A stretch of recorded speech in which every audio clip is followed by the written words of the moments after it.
Morning time stories.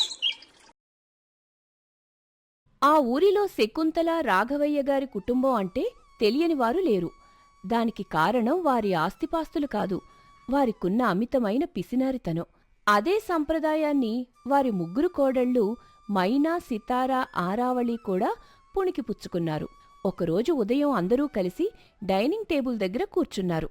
కోడళ్ళు, ఈ రోజు నుంచి ఇంట్లో ఒక కొత్త నియమం.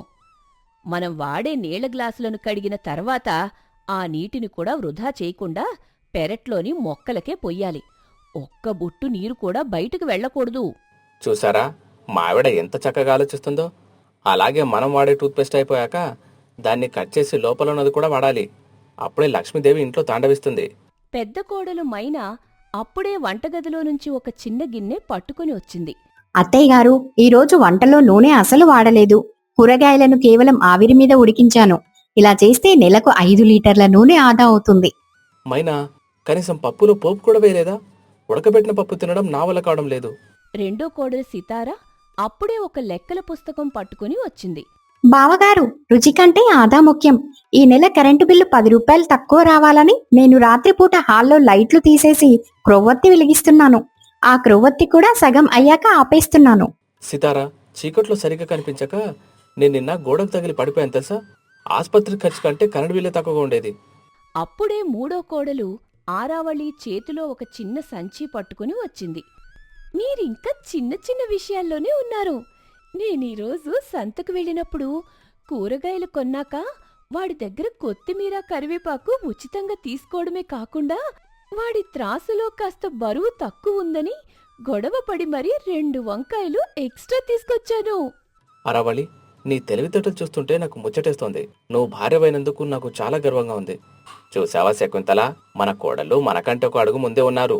ఇలాగే చేస్తే వచ్చే 5 ఏళ్లలో మనం ఊర్లోనే అతిపెద్ద ధనవంతులవుతాం.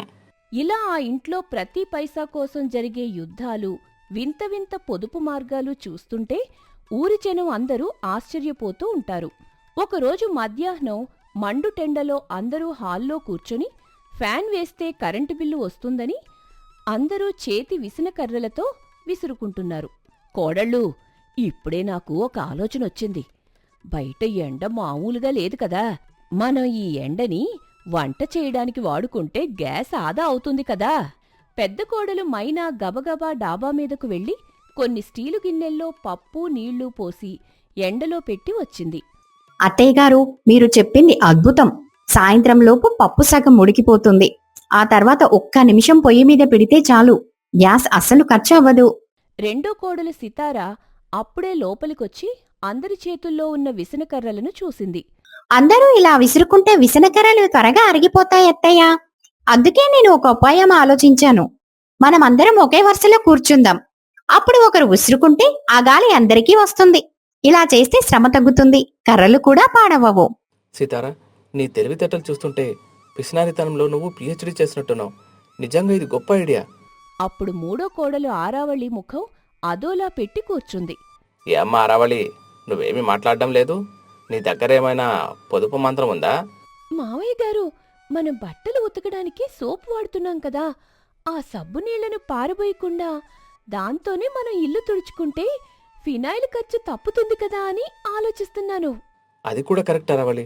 అసలు మనం స్నానం చేసి నీళ్లను కూడా వృధా చేయకూడదు. వాటితోనే బట్టలు ఉతికితే ఇంకా బాగుంటుంది. ముగ్గురు కొడుకులు రమేష్, శ్రీను, రాజు తమ భార్యల పొదుపు పద్ధతులకు మురిసిపోతున్నారు. సరే, ఇప్పటివరకు ఇవన్నీ బానే ఉన్నాయి గాని రేపు మనింటికి చుట్టాలు వస్తున్నారట. వాళ్ళకిచ్చే టీ, కాఫీల్లో పంచదార ఎంత వెయ్యాలో ఇప్పుడే నిర్ణయించుకుందాం. చుట్టాలక అత్తయ్య గారు, వాళ్ళకి టీ ఇచ్చేటప్పుడు కప్పులో పంచదార వేయకుండా గిన్నెలో పంచదార పెట్టి మీకు కావలసినంత వేసుకోండి అని అందాం. మన మొహమాటానికి వాళ్ళు ఒక్క స్పూన్ కంటే ఎక్కువ వేసుకోరు. ఈ మాట వినగానే అందరూ ఒక్కసారిగా నవ్వేశారు. పిసినారి కోడళ్ల ప్లాన్లు చూస్తుంటే ఆ ఇల్లు ధనవంతుల ఇల్లు అవ్వడానికి ఎంతో కాలం పట్టేలా లేదు. మరుసటి రోజు ఉదయం చుట్టాలు వస్తున్నారనగానే ఇంట్లో హడావిడి మొదలైంది. శకుంతల, రాఘవయ్య తమ కోడళ్లను పిలిచి, కోడళ్ళు, చుట్టాలొస్తున్నారు కదా అని మనం పాత పద్ధతులు మర్చిపోకూడదు. వాళ్ళకి పెట్టే టిఫిన్ భోజనాల్లో ఎంత తక్కువ ఖర్చు చేయగలిగితే అంత మంచిది. అవును, వాళ్ళొచ్చి వెళ్ళాక మన బీరువాలో పైసా కూడా తగ్గకూడదు. ఆ దిశగా మీ ప్లాన్లేంటో చెప్పండి. అత్తయ్య గారు వాళ్ళకి గారెలని చెప్పి మధ్యలో రంధ్రం పెద్దగా చేద్దాం. అప్పుడు పిండి తక్కువ అవుతుంది, చూడటానికి గారెలాగే ఉంటుంది. అక్కా, అది పాత పద్ధతి. నేను ఒక పని చేస్తాను. భోజనం వడ్డించేటప్పుడు గిన్నెలు అన్ని చిన్నవి పెడదాం. చిన్న గిన్నెలో కొంచెం వడ్డించినా నిండుగా కనిపిస్తుంది. వాళ్ళు కూడా రెండోసారి అడగడానికి మొహమాట పడతారు.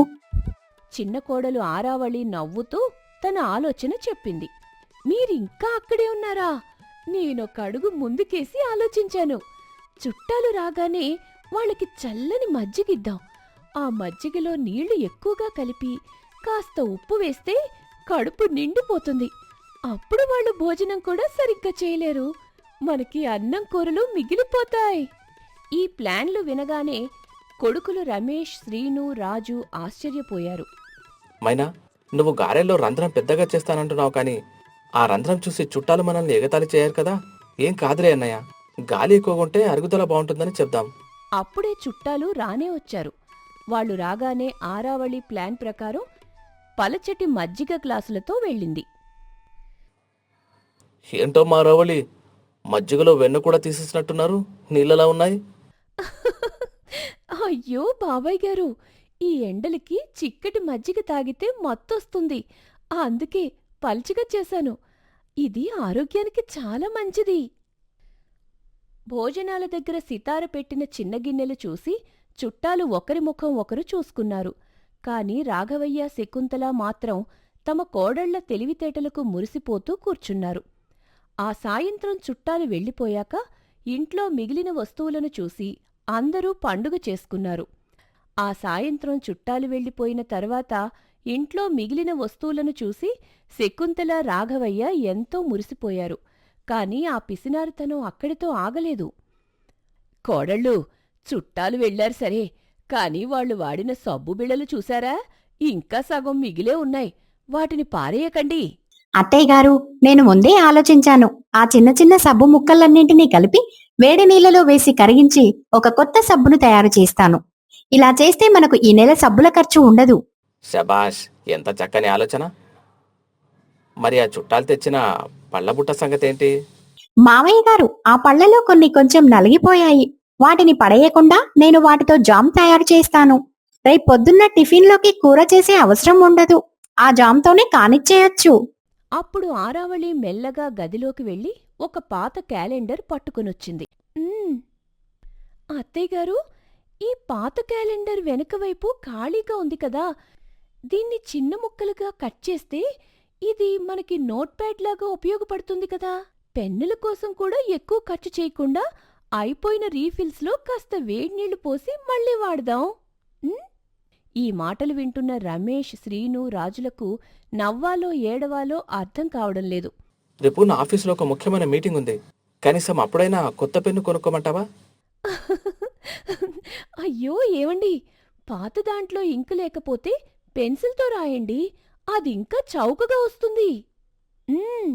ఇలా వీళ్ల పిసినారితనం రోజురోజుకీ శృతిమించుతోంది. ఈ క్రమంలో ఒకరోజు ఊరి పెద్ద రంగయ్య గారు ఒక విరాళం కోసం వీరింటికి వచ్చారు. రాఘవయ్య గారు, మన ఊరి గుడి బాగు చేస్తున్నాం.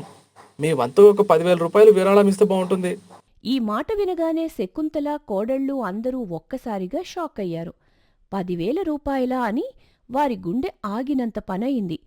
మైనా, సితారా, ఆరావళి, రండి, దీనికేదైనా ప్లాన్ ఆలోచించండి. మన దగ్గర నుంచి పైసా బయటికెళ్ళకూడదు. ఊరి పెద్ద రంగయ్య గారు 10,000 రూపాయలు విరాళం అనగానే ఆ ఇంట్లో అందరికీ చెమటలు పట్టాయి. శకుంతల సైగ చేయగానే ముగ్గురు కోడళ్ళు రంగంలోకి దిగారు. అవును బాబాయ్ గారు, కావాలంటే మా ఇంట్లో పాత క్యాలెండర్లతో చేసిన నోట్ ప్యాడ్లు ఉన్నాయి. అవి ఇస్తాం. గుడి లెక్కలు రాసుకోవడానికి పనికొస్తాయి. అంతెందుకు బాబాయ్ గారు, గుడి దగ్గర ప్రసాదం వండటానికి నూనె ఖర్చు లేకుండా ఎలా వండాలో నేను వచ్చి నేర్పిస్తాను. అది మీకు 1,000 రూపాయలు ఆదా చేస్తుంది కదా. వారి మాటలకు రంగయ్య గారికి ఏం చెప్పాలో అర్థం కాలేదు. చివరకు రాఘవయ్య గారు కల్పించుకున్నారు. రంగయ్య, చూశావు కదా మా కోడళ్ళ ఉత్సాహం. డబ్బు కంటే తెలివితేటలు గొప్పవి. ప్రస్తుతం విరాళాని కింద మా పెరట్లో పండిన 2 వంకాయలు తీసుకెళ్ళు.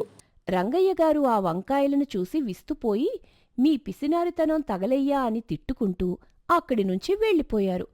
ఆయన వెళ్ళగానే అందరూ ఊపిరి పీల్చుకున్నారు. శభాష్ కోడళ్ళు, 10,000 రూపాయలను 2 వంకాయలతో సరిపెట్టారు. మీరు నిజంగా ఈ ఇంటిని కాపాడే కవచాలు. ఆ రోజు రాత్రి అందరూ కలిసి మళ్లీ చేతి విసనకర్రలతో విసురుకుంటూ ఆ 10,000 రూపాయలు మిగిలినందుకు పండగ చేసుకున్నారు. ఆ పిసినారుల ఇంట్లో రూపాయి ఖర్చు అవడం అంటే ప్రాణం పోవడమే అని మరోసారి నిరూపించుకున్నారు. ఆ ఊరిలో ఇప్పటికీ ఎవరైనా పొదుపు గురించి మాట్లాడితే శకుంతల, కోడళ్ల పేర్లే చెబుతుంటారు. అలా ఆ పిసినారి కుటుంబం తమ వింత అలవాట్లతో పైసా పైసా కూడబెడుతూ ఆ ఊరిలోనే అత్యంత ధనవంతులుగా, కాని అందరి దృష్టిలో గొప్ప పిసినారులుగా తమ జీవితాన్ని కొనసాగిస్తున్నారు.